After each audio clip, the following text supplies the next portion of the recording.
guys, it's Ashley, and I am really excited to continue bringing this video content to you guys all about email marketing. Now, if you've been following along with any of my other videos, I am a serial entrepreneur, and in my latest endeavor, I've been making candles in a product-based business called Upside Goods Company. So I've been sharing a lot on this channel in regards to candle making, in regards to running a business and marketing tips and tricks along the way, because I also run a marketing business out of my home and a yoga business that is completely mobile, and we pop up at landmarks in Albuquerque to offer yoga in untraditional places. Through the combination of all of those things, I've really started to gather tips and tricks along the way of how to really make the most of running a small business, especially if you're a solopreneur like myself.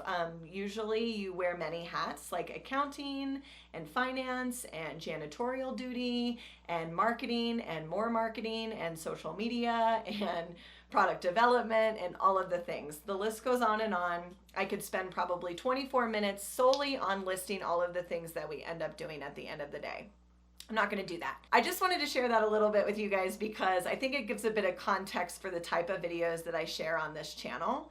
My last video was why you need to be sending emails, and a lot of times people will really focus their attention on social media. And unfortunately, it's kind of a pay-to-play type of thing. You do need to be active on social media to grow in different areas of your business. One of the ways or things that I feel like we fall asleep on as small business owners is email marketing. And I touch on it a lot in the other video. I'll link it here, but just to give you guys a quick synopsis is that email marketing is really powerful because it's an already captive audience. Subscribers are giving us voluntarily their email address for us to contact them. And so there's really strong power and strength in numbers in us reaching out to our active audience. So whether they be repeat customers, interested potential future customers, anything in between, we want to make sure that we're talking to them and really engaging with them with that information that they gave us, their contact information. Today, I want to talk to you guys about 3 different emails that you need to be sending to your subscriber list. So let's go ahead and jump right in. So the first email that I want to make sure, no matter what email service provider you're using, and when I say email provider, I mean MailChimp, Flowdesk, Constant Contact, Privy, if you use Shopify, any of those. There's a laundry list of them that I don't know all the names of, but any of those that you're using, you want to make sure that you're setting up a welcome series. And what that means is that the minute that someone subscribes to your email list, meaning they give you their information, whether it be a pop-up announcement bar or at an event where you sign up an email list, once you've added that email or that's manually added to your email subscriber list, we want to be triggering an automatic welcome series. I recommend doing a series of anywhere from 2 to 5 emails. And basically what that is it's an email journey. So the first email that would be sent to them is welcome. And you're probably familiar with these. So even if you sign up for something like Target, let's say, if you sign up for Target emails, they'll immediately send you an email that's like, welcome to Target. I recently signed up for one because I'm a plant enthusiast, and immediately they sent me a 10% off coupon to use for my first purchase. So that might be a welcome email that you guys want to trigger right away when someone subscribes to your email list. But when I say welcome series, that means a series of emails that are going to be automatically released depending on when this person signed up. So I find that usually a day or 2 in between each welcome email is a really good spaced out series because 1, you want to make it last, but 2, you don't want to be overwhelming and redundant. You know, that really fine middle space that no one really knows about because it's gray area. What I would recommend to you if you're a smaller business is set a welcome email, set the initial one to send out, make sure it's really fun, exciting, engaging, welcoming them to your community, to your space, to your business. Then a day or 2 days later, send a second email, and this one can be a bit more tailored to about your business, why your business is so important for someone to know, what you're trying to do as a business, your who, what, where, why, when, anything like that. And then a couple days later or even a week later, you can send a third email that either will engage them again, maybe have them purchase again, or give them a space to give you feedback about your business. I'll go into that in just a little bit. So a welcome series is super important and something that I absolutely recommend you guys do. Even if it's just one email that's immediately triggered after they sign up, that's better than none. So the second email that I want to make sure that you guys are sending to your clients is an abandoned cart email. And I know that you've seen this a lot, but there is strong and steady proof in abandoned cart emails that are triggered anywhere from 1 hour to 6 hours to a day later from someone who is at your cart. And basically what that means is whether you're offering a product or service, anything that's on an online checkout.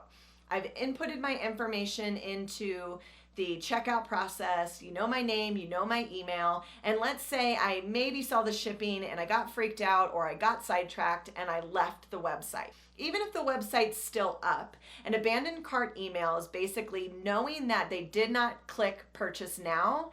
That abandoned cart email is going to be triggered and sent to that subscriber. What's really powerful is because we literally have an 8-second attention span.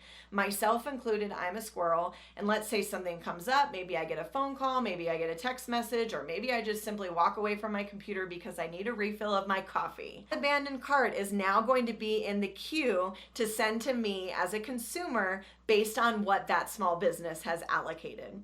I personally have an abandoned cart email sent 6 hours after the abandoned cart and a day after the abandoned cart, which is really nice because maybe after the 6-hour mark, they get the email and they buy.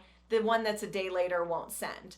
But maybe they get the 6-hour reminder, still get squirreled out and confused or lost in thought, I don't even know. And then the next day I send another one, hey girl, do you still want that product? You probably should, hint, hint, wink, wink, come back to our website. I think the number is like 70% of abandoned cart emails have a rate of return, meaning that they come back to your website, most likely buy. Don't quote me on that. I probably should have checked that before I filmed this video, but I think that was the last up-to-date percentage that was planted in my brain somewhere. I don't know. I digress.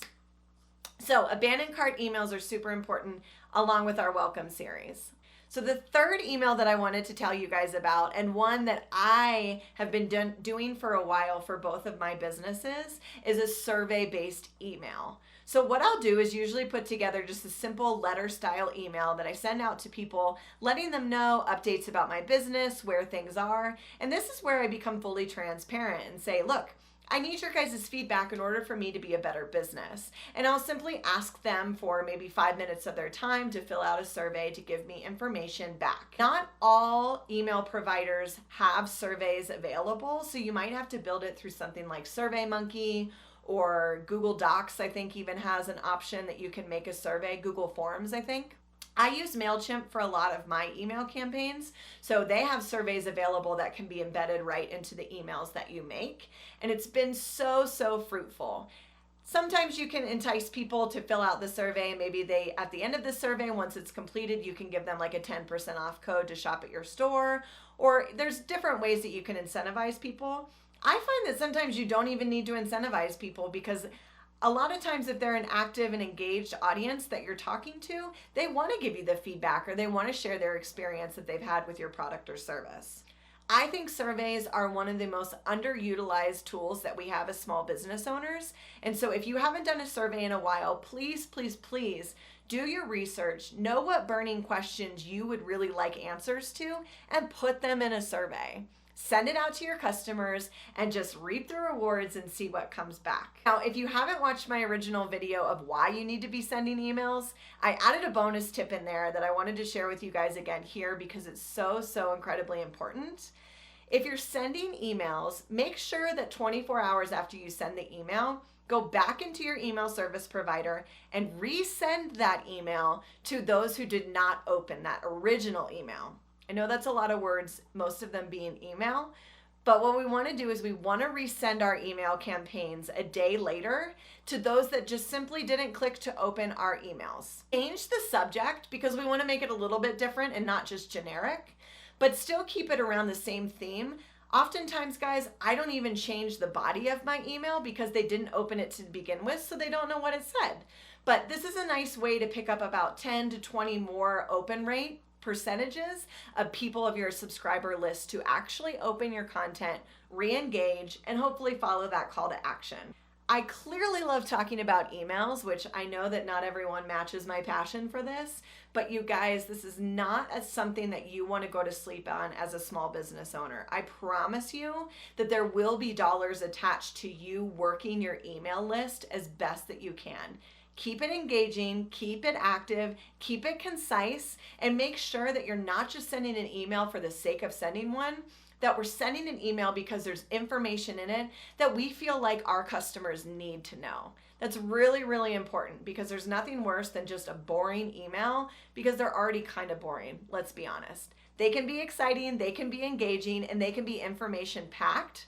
So make sure that we're doing all of those things for our customers, and I promise you guys, you will start to see a reimbursement of your time through whatever product or service that you are selling. As always, guys, if you have any questions, please leave them in the comments below. I like to get back to you guys at least within 24 hours. Please leave me any questions, comments, and definitely things that have worked for you in regards to email, because I myself am not a master. I'm always learning too. If you're interested in marketing business tips and tricks or any type of mentoring and consulting, I have that available in the link below, as well as our 30 for 30. So it's 30 minutes for $30, and you can literally fire at me any questions that you have. If I don't know the answer, I'll tell you, but most likely I'll have an opinion or some advice to give in regards to the topic. I also have the Candle Collective for my fellow candle makers. If you have any questions or things and tips and tricks around making candles or starting to make candles, you can sign up for our Facebook group and our email group, and I will get you guys all the information from there. I appreciate you guys watching. Thanks so much, and have a great day.